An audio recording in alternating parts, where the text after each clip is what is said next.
ನಮಸ್ಕಾರ friends, ನಿಮಗೆಲ್ರಿಗೂ MSC kitchen YouTube ಚಾನಲ್ಗೆ ಸ್ವಾಗತ. ಇವತ್ತು ಸಬ್ಬಕ್ಕಿ ಪಾಯಸ ಮಾಡೋದು ಹೇಗೆ ಅಂತ ನೋಡೋಣ ಬನ್ನಿ. ತುಂಬ ಈಸಿಯಾಗಿ ತುಂಬ ರುಚಿಯಾಗಿ ಮಾಡ್ಕೊಬೋದು. ಸ್ಟಾರ್ಟ್ ಮಾಡೋಣ ಬನ್ನಿ. ನೋಡಿ, ಒಂದು ಪಾತ್ರೆಗೆ ತುಪ್ಪ ಹಾಕ್ಕೊಳ್ತಾ ಇದ್ದೀವಿ. ತುಪ್ಪ ಹಾಕ್ಕೊಂಡು ತುಪ್ಪದಲ್ಲಿ ಮೊದಲು ಪಾಯಸಕ್ಕೆ ಬೇಕಾಗಿರುವ ಡ್ರೈ ಫ್ರೂಟ್ಸನ್ನು ಚೆನ್ನಾಗಿ ಹುರ್ಕೋಬೇಕು. ದ್ರಾಕ್ಷಿ, ಗೋಡಂಬಿ, ಬಾದಾಮಿ ಮೂರನ್ನು ತುಪ್ಪದಲ್ಲಿ ಮೊದಲು ಹುರ್ಕೊಳ್ತಾ ಇದ್ವಿ. ಹುರ್ಕೊಂಡು ಮೊದಲು ಸೈಡ್ ಎತ್ತಿಟ್ಕೊಬೇಕು, ಅದನ್ನು ಸೈಡ್ ಎತ್ತಿಟ್ಕೊಂಡಿದ್ವಿ. ಮತ್ತು ಅದೇ ತುಪ್ಪದಲ್ಲಿ ಈಗ ಸಬ್ಬಕ್ಕಿನ ಹಾಕ್ಕೊಂಡು ಫ್ರೈ ಮಾಡ್ಕೋಬೇಕು. ಚೆನ್ನಾಗಿ ತುಪ್ಪದಲ್ಲೇ ಫ್ರೈ ಆಗಬೇಕದು.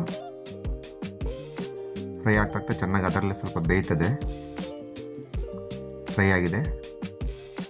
ನಾವಿನ್ನೂ ಸ್ವಲ್ಪ ತುಪ್ಪನ ಸೇರಿಸ್ಕೊಳ್ತಾ ಇದಕ್ಕೆ, ಯಾಕಂದರೆ ನಮಗೆ ತುಪ್ಪ ಅಂದರೆ ಇಷ್ಟ, ಅದಕ್ಕೆ ತುಪ್ಪ ಸೇರಿಸ್ಕೊಳ್ತಾ ಇದ್ದೀವಿ. ಫ್ರೈ ಆದಮೇಲೆ ಈಗ ಹಾಲು ಸೇರಿಸ್ಕೊಳ್ತಾ ಇದ್ದೀವಿ. ಹಾಲು ಸೇರಿಸ್ಕೊಂಡು ಚೆನ್ನಾಗಿ ಮಿಕ್ಸ್ ಮಾಡ್ಕೊಬೇಕು. ಅದು ಫ್ರೈ ಮಾಡಬೇಕಾದ್ರೆ ಸ್ವಲ್ಪ ಉಂಟೆಯಾಗಿರ್ತದೆ. ಮಿಕ್ಸ್ ಮಾಡ್ಕೊಳ್ಳುವಾಗ ಮತ್ತು ಅದೇ ಬೇಯಬೇಕಾದ್ರೆ, ಕುದಿಬೇಕಾದ್ರೆ ಸ್ವಲ್ಪ ಅದೇ ಧೂಳು ಆಗುತ್ತೆ. ಅದು ಬೇಯ್ತಾ ಹಾಲು ಗಟ್ಟಿ ಆಗ್ತಾ ಪಾಯಸನೂ ಸ್ವಲ್ಪ ಗಟ್ಟಿ ಆಗ್ತಾ ಬರ್ತದೆ. ನೋಡಿ, ಕುದೀತಾ ಇದೆ. ಈಗ ಸಕ್ಕರೆ ಸೇರಿಸ್ಕೊಳ್ತಿದ್ದೀವಿ. ಇವಾಗ ರುಚಿಗೆ ಸರೋಗಷ್ಟು, ಸ್ವಲ್ಪ ಸ್ವೀಟ್ ಜಾಸ್ತಿ ತಿನ್ನೋರು ಇರ್ತಾರೆ, ಕಡಿಮೆ ತಿನ್ನೋರು ಇರ್ತಾರೆ, ನೋಡಿಕೊಂಡು ಸಕ್ಕರೆ ಸೇರಿಸ್ಕೋಬೇಕು. ತುಂಬ ಈಸಿಯಾಗಿ 10 ನಿಮಿಷದಲ್ಲಿ ಇದು ಮನೆಯಲ್ಲಿ ಪಾಯಸ ರೆಡಿಯಾಗಿ ಮಾಡ್ಕೊಬಿಡ್ಬೋದು ಈಸಿಯಾಗಿ. ನೋಡ್ತಾ ಇದ್ದೀರಾ, ಕುದೀತಾ ಗಟ್ಟಿ ಆಗತ್ತೆ.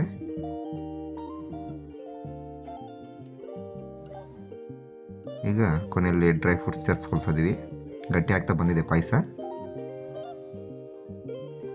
ಅದರ ಜೊತೆಲಿ ಹಂಗೆ ಏಲಕ್ಕಿ ಪುಡಿ ಸೇರಿಸ್ಕೊಳ್ತಾ ಇದ್ದೀವಿ.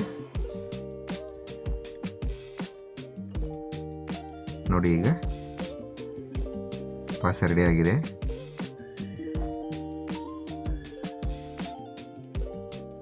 ಒಳ್ಳೆ ಗಟ್ಟಿಯಾಗಿ ಬಂದ್ಬಿಡ್ತು.